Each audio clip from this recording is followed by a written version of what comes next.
नमस्ते बच्चों, आज हम देखेंगे घन और घनमूल के बारे में, क्यूब एंड क्यूबॉइड। तो कैसे हम निकालेंगे। सबसे पहले इसकी खोज किसने की थी, तो एक महान गणितज्ञ थे एस रामानुजन।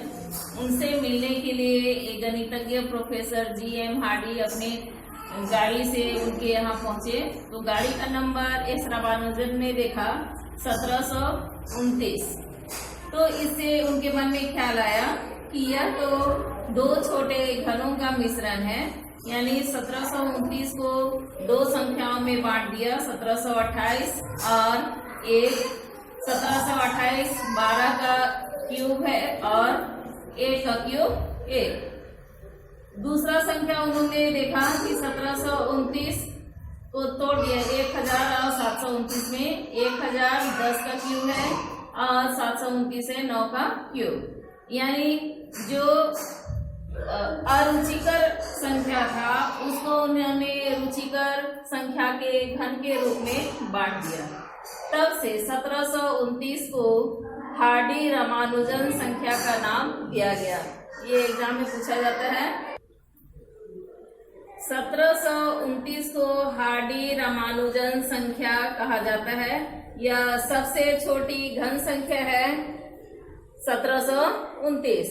आगे इसी तरह से हम देखेंगे संख्या 1 का घन x क्यूब, यानी 1 गुना 1 गुना 1। घन मतलब है कि उसी संख्या को उसी संख्या से कितना बार गुना करेंगे, 3 बार गुना करेंगे। जब उसी संख्या को 3 बार हम उसी संख्या से गुना करते हैं तो जो संख्या हमको प्राप्त होती है वह पूर्ण घन संख्या होती है। जैसे 1 का पूर्ण घन संख्या है 1, 2 का पूर्ण घन संख्या यानी 2 को हम 3 बार गुना करेंगे, 2 गुना 2 गुना 2 तो हो गया 8। 3 का पूर्ण घन संख्या 27। इसी तरह से बाकी संख्याओं का भी हम पूर्ण घन संख्या निकाल लेंगे। अब यहाँ पर गौर करने वाली बात है कि अगर कोई संख्या सम है, यहाँ पर जैसे 2 सम संख्या है तो उसका घन संख्या भी क्या है, सम है। 8 भी एक सम संख्या है। अगर घन संख्या हमारा विषम संख्या है, जैसे यहाँ 3 विषम संख्या है तो उसका घन भी क्या हुआ, एक विषम संख्या हुआ। इकाई अंक देकर हम आसानी से जान सकते हैं कि हमारा घन सम आएगा या विषम आएगा। उसी तरह से यहाँ पर देखो 4 है सम संख्या तो उसका घन संख्या हुआ 64, जो कि एक सम संख्या है। तो निष्कर्ष क्या निकलता है कि वैसी प्राकृतिक संख्याएं जो सम हो तो उनका घन भी सम होगा, अगर विषम है तो उसका घन भी कैसा होगा, विषम होगा।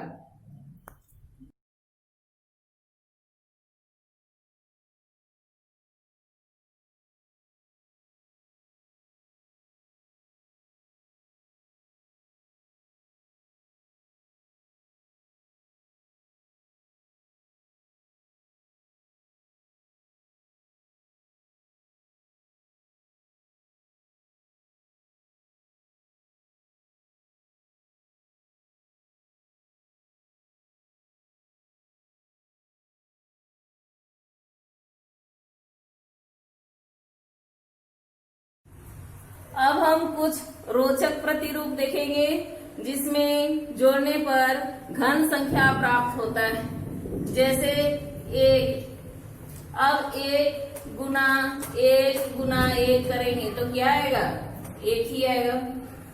दूसरा हम विषम संख्या देखेंगे। 1 के आगे अगला विषम संख्या कितना है, 3। 3 का अगला विषम संख्या 5। 3 और 5 को हम जोड़े तो कितना आ गया, 8 आ गया। 8 किसका घन है, 2 गुना 2 गुना 2। 8 को हम लिख सकते हैं 2 गुना 2 गुना 2, तो हो गया ये 2 का घन। इसी तरह से अगला हम लेंगे 5 के बाद अगला विषम संख्या क्या होगा, 5 के बाद 7, 7 के बाद 9, 9 के बाद 11। तो यहाँ देखो, यहाँ पर जैसे 2 अंक था तो 2 का क्यूब आया, यहाँ पर 3 अंक है 1 2 3 तो ये आएगा 3 का क्यूब। कितना आ जाएगा आंसर, 3 तिया 9, 9 तिया 27। इसी तरह से अगला हम लेंगे 11 के बाद अगला विषम संख्या क्या आता है, 12 छोड़कर 13, 13 के बाद 15, 15 के बाद 17 और 17 के बाद 19। कितना अंक हुआ, 1 2 3 4, 4 संख्या हुआ, यानी 4 का क्यूब। अब 4 को हम 3 बार गुना करेंगे, 4 चौके 16, 16 चौके 64।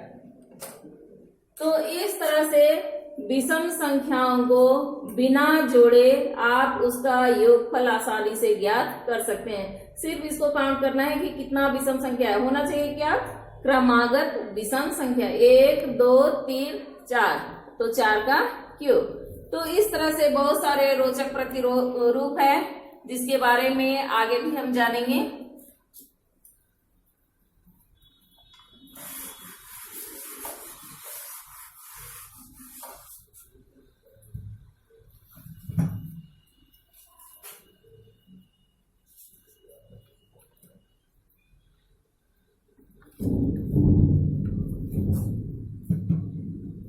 आगे हम जानेंगे कि घन का क्यूब जब हम निकालेंगे तो उसका इकाई अंक क्या होगा।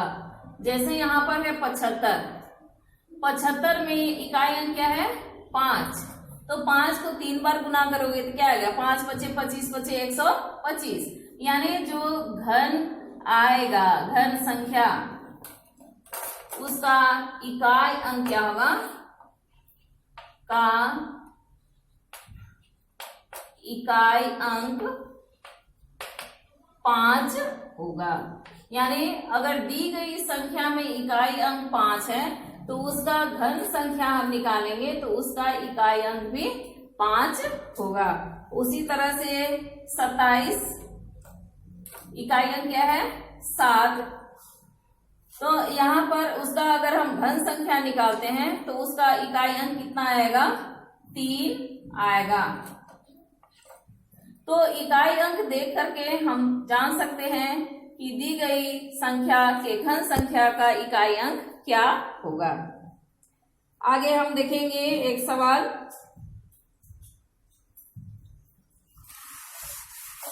हमको सबसे छोटी संख्या ज्ञात करना है। प्रश्न है सबसे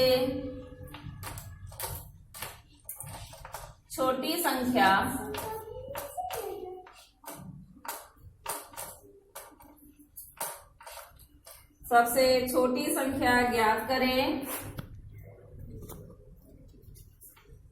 ज्ञात करें, जिससे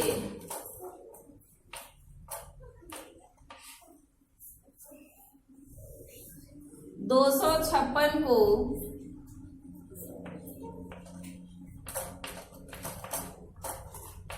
गुना करने पर पूर्ण घन संख्या प्राप्त होगा, पूर्ण घन संख्या प्राप्त होगा। इस तरह का प्रश्न एग्जाम में आता है, बहुत आसान है बनाना। हम क्या करेंगे, जो संख्या हमको दी हुई है, ये हम उदाहरण के तौर पे 256 लिए हैं, इसकी जगह कोई भी संख्या हो सकती है। तो जो संख्या दी रहेगी उसका हम क्या करेंगे, अभाज्य गुणनखंड निकालेंगे। इसके पहले वीडियो में मैंने बताया था किस प्रकार निकालना है। तो हम 256 इकाई अंक हम क्या देख रहे हैं 6, तो निश्चित है कि ये 2 से विभाजित होगा। हमको अभाज्य गुणनखंड लेना है।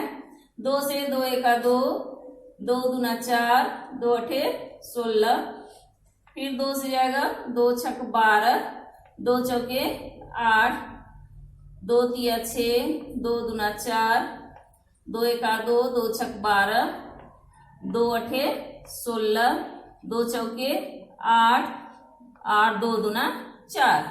हम इसको लिख लेंगे, कितना बार हमारा 2 है 3 बार, यहाँ भी 3 बार, लास्ट में हमारा कितना आ रहा है 2। घन के लिए हमने क्या कहा कि सेम संख्या कितनी कितनी बार आनी चाहिए, 3 3 बार आनी चाहिए। तो यहाँ पर कितना संख्या से हम गुना करेंगे तो पूर्ण घन होगा। यहाँ पर हम 2 देखें 3 बार है, यहाँ भी 3 बार है, यहाँ बचा 2 बार। हम लिख लेंगे इसको 1 2 3 4 5 6 7 8, 1 2 3 4 5 6 7 8, 3 3 हम कर लेंगे इसको। अब यहाँ पर और एक कितना होना चाहिए था, और एक बार 2 होना चाहिए था, यानी वह छोटी संख्या हमको क्या प्राप्त हुई, 2। छोटी संख्या 2 है जिससे 256 को गुना करने पर क्या प्राप्त होगा, पूर्ण घन संख्या प्राप्त होगा। इसी तरह से अभाज्य गुणनखंड निकाल करके आप किसी भी संख्या को देख सकते हैं कि कौन सी ऐसी संख्या हमारा 3 बार नहीं हो रहा है, तो वही संख्या क्या होगा, छोटी संख्या, जिससे हम गुना करेंगे दी गई संख्या को, तो जो नई संख्या मिलेगी वह एक पूर्ण घन संख्या होगी। अगला प्रश्न पर हम जाते हैं। अगला हम प्रश्न देखेंगे, सबसे छोटी संख्या ज्ञात करें जिससे दी गई संख्या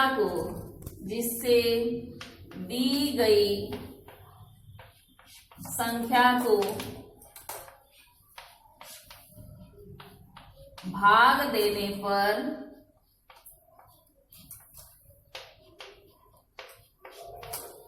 पूर्ण घन संख्या प्राप्त होगा। पूर्ण घन संख्या प्राप्त होगा। दोनों प्रश्न में अंतर है। पहले क्या था कि हमको छोटी संख्या ज्ञात करना था जिसे दी गई संख्या को गुना करने पर था, तो हम क्या करते थे कि कौन संख्या ऐसी है जो 3 बार नहीं है वो देखते थे। लेकिन अभी क्या है कि ऐसी संख्या हमको ज्ञात करना है जिसे दी गई संख्या में भाग देने पर, इस पर ध्यान देना है। मान लो हम संख्या देखते हैं 128, तो जैसा पहले के प्रश्न में हमने किया था इसका अभाज्य गुणनखंड निकाला था, यहाँ भी अभाज्य गुणनखंड निकालेंगे। 2 छक 12, 2 चौके 8, 2 तिया 6, 2 दूना 4, 2 एका 2, 2 छक 12, 2 अठे 16, 2 चौके 8, 2 दूना 4।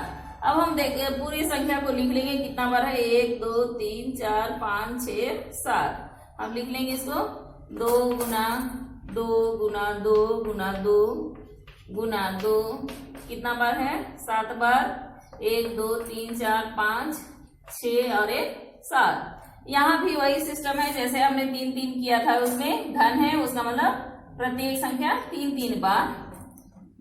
अब यहाँ पर इसको देखो, ये संख्या हमारा फुट बच गया, यानी ये 3 बार नहीं है, यानी दी गई संख्या हमारा क्या है, 128। 128 को हम 2 से भाग देंगे तो जो संख्या प्राप्त होगा वह पूर्ण घन संख्या होगा। तो वह छोटी संख्या क्या है, वह छोटी संख्या 2 है। तो हमको आंसर पूरा लिखना है, वह छोटी संख्या 2 है जिससे 128 में भाग देने पर पूर्ण घन संख्या प्राप्त होगा। आगे हम देखेंगे आकलन विधि से हम घनमूल कैसे निकालेंगे। आकलन विधि से घनमूल निकालना, यहाँ पर हमारा है देखो कितना बड़ा संख्या, इकाई दहाई सैकड़ा हजार 10,000 लाख, 8,75,375। इसका हमको आकलन विधि से घनमूल निकालना है।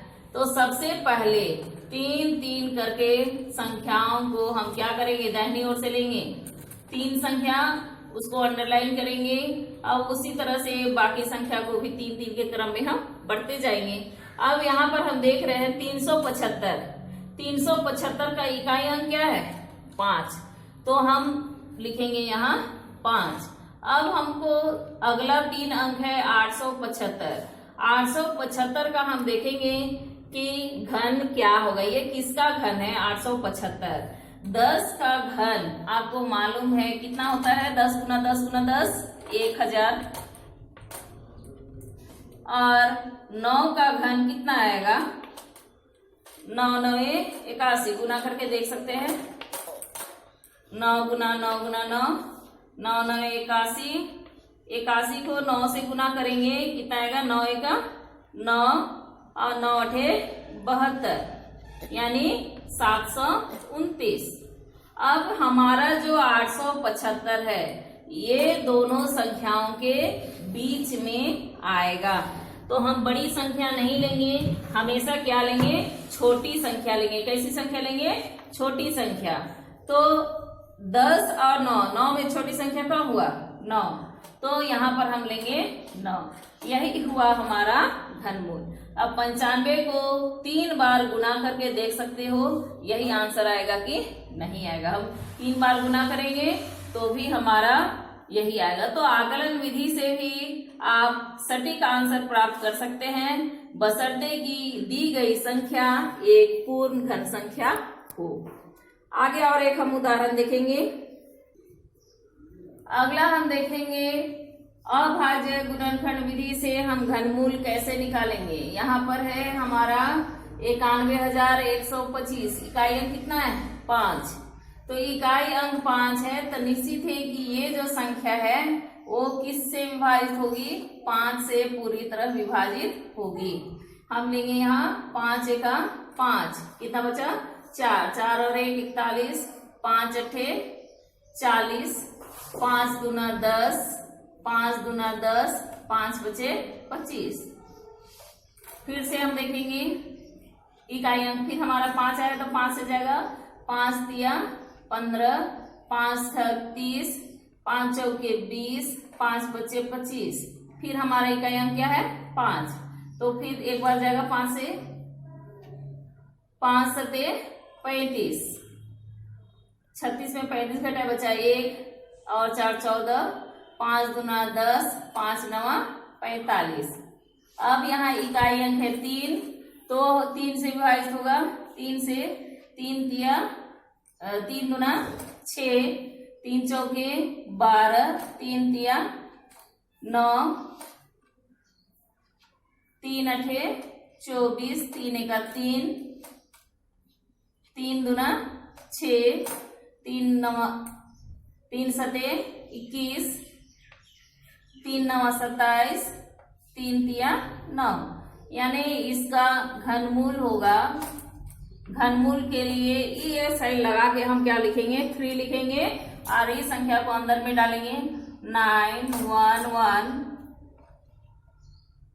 2 5। हमारा इसका घनमूल जब हम निकाले कौन कौन सी संख्या प्राप्त हुई? यहाँ फिर से 3 लिखेंगे। 1 2 3, 3 बार है 5, 5 गुना 5 गुना 5 और 3 कितना बार है हमारा? 6 बार। 1 2 3 4 5 6। हमको यहाँ पर 3 का क्या मतलब है कि जब हम घनमूल निकालते हैं तो 3 संख्या में से एक संख्या लेते हैं। तो इसको हम लिखेंगे तो क्या आएगा? 5 गुना 3 गुना 3, 5 दिया 15, 15 दिया 45। तो यहाँ पर हमारा आंसर क्या आया? 45। यानी 91,125 का घनमूल क्या हुआ? 45। फिर से देखो क्या करना है, दी गई संख्या का हमको इकाई अंक देखना है। इकाई अंक देखने के बाद हम डिसाइड करेंगे कि उसमें किसका भाग जाएगा। फिर निकालेंगे अभाज्य गुणनखंड करने के बाद हम क्या करेंगे, ऐसे अंकों 3-3 का समूह बना लेंगे और हर समूह से एक एक संख्या हम लेंगे और गुना करने के बाद जो गुणनफल प्राप्त होगा वही होगा घनमूल। अब अगला प्रश्न हम देखेंगे, यदि किसी घनांक यहाँ पर एक घनाभ दिया हुआ है जिसकी लंबाई, चौड़ाई और ऊंचाई का अनुपात कितना है, 1:2:3 है, और आयतन है 3072 मीटर क्यूब। तो घनाभ का लंबाई, चौड़ाई और ऊंचाई हमको ज्ञात करना है। हम कैसे निकालेंगे, हल करेंगे। मान लिया घनाभ का लंबाई है x मीटर, चौड़ाई है, प्रश्न के अनुसार चौड़ाई कितना होगा, 2 है तो 2x या 2x मीटर, और ऊंचाई हमारा अनुपात ऊंचाई का कितना है 3, तो 3x मीटर। इस तरह से हम x के रूप में ले लेंगे और x फाइंड आउट करेंगे। तो हमारा प्रश्न के अनुसार समीकरण क्या बनेगा, प्रश्नानुसार अगर आपका समीकरण सही बनता है तो आपका आंसर सही आएगा, और नहीं तो फिर शुरू में गड़बड़ किए तो पूरा गड़बड़ हो जाएगा। तो सवाल को ध्यान से पढ़ना है क्या है। तो प्रश्न के अनुसार क्या है, लंबाई हमारा था 1 तो x मीटर, चौड़ाई 2 था तो 2x मीटर, और ऊंचाई 3 था 3x मीटर। आयतन बराबर लंबाई गुना चौड़ाई गुना ऊंचाई। घनाभ का आयतन क्या होता है, लंबाई गुना चौड़ाई गुना ऊंचाई। कितना हमारा दिया हुआ है, 3072 मीटर क्यूब। अब इसको हम गुना करेंगे, 3 गुना 6, इसके बगल में कुछ नहीं है उसका मतलब 1, 6 का 6, तो 6x क्यूब बराबर 3072। अब हम यहाँ निकालेंगे x क्यूब बराबर 6 और x के बीच में कोई साइन नहीं है, उसका मतलब क्या होता है, गुना। तो बराबर चिन्ह के दूसरी ओर जाएगा तो क्या करेगा, भाग करेगा। तो 3072 को हम 6 से क्या करेंगे, भाग देंगे। 6 पचे 30, 6 का 6, 6 दूना 12। आगे हम इसको कंटिन्यू करेंगे। हमारा संख्या कितना आया है, x क्यूब बराबर आया है 512, x क्यूब बराबर 512। हम x फाइंड आउट करेंगे, क्या आएगा, यहाँ पर 2 है। अभाज्य गुणनखंड विधि से हम निकालेंगे इसका घनमूल 512। यहाँ इकाई अंक 2 है तो किससे जाएगा, 2 से जाएगा। 2 दूना 4, 2 पचे 10, 2 छक 12, फिर 2 से यहाँ 6 है तो 2 से जाएगा, 2 एका 2, 2 दूना 4, 2 अठे 16, 2 छक 12, 2 चौके 8, 2 तिया 6, 2 दूना 4, 2 एका 2, 2 छक 12, 2 अठे 16, 2 चौके 8, 2 दूना 4। तो यहाँ पर हम 3 3 करेंगे, कितना बार 2 हुआ, 1 2 3 समूह बना, यानी x क्यूब बराबर 2 दूना 4, 4 दूना 8, 8 गुना 8 गुना 8, कितना बार गया, x क्यूब बराबर 8 का क्यूब 3 बार है तो 8 का क्यूब, क्यूब क्यूब को काट दो, x बराबर कितना आ गया, 8 मीटर। x बराबर 8 मीटर, यानी घनाभ की लंबाई, इसको हम मिटा देते हैं।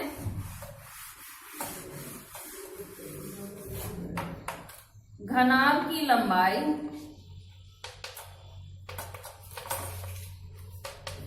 बराबर x मीटर बराबर 8 मीटर। चौड़ाई हमारा क्या था, घनाभ की चौड़ाई 2x, x हमको 8 निकला है, यानी 2 गुना 8, 8 गुना 16 मीटर। और ऊंचाई हम देखेंगे, ऊंचाई हमारा कितना था, 3x, यानी 3 गुना 8, 8 या 24 मीटर। तो इस तरह से सूत्र की सहायता से हम क्या कर सकते हैं, किसी भी संख्या में सबसे पहले तो हम देखेंगे कि क्या दिया गया है और क्या हमको निकालना है। तो जब हमको प्रश्न से क्लियर हो जाएगा कि कौन संख्या दी हुई है और कौन सी संख्या निकालनी है, तो आसानी से हम प्रश्न को हल कर सकते हैं। और जो छोटे छोटे ट्रिक हैं उस पर आपको क्या करना है, फोकस करना है। हमने क्या बताया कि अगर हमारा इकाई अंक सम है तो हमारा घन संख्या भी क्या होगा, सम होगा। और दी गई संख्या अगर विषम है तो उसका घन भी हमेशा क्या होगा, विषम होगा। इसी के साथ आज का वीडियो हम यहीं पर समाप्त करते हैं। अच्छी तरह देखेंगे और जो भी प्रश्नावली में दिया गया है उसको आप हल करेंगे। कहीं कोई दिक्कत हो तो कमेंट्स बॉक्स में शेयर कर सकते हैं। धन्यवाद।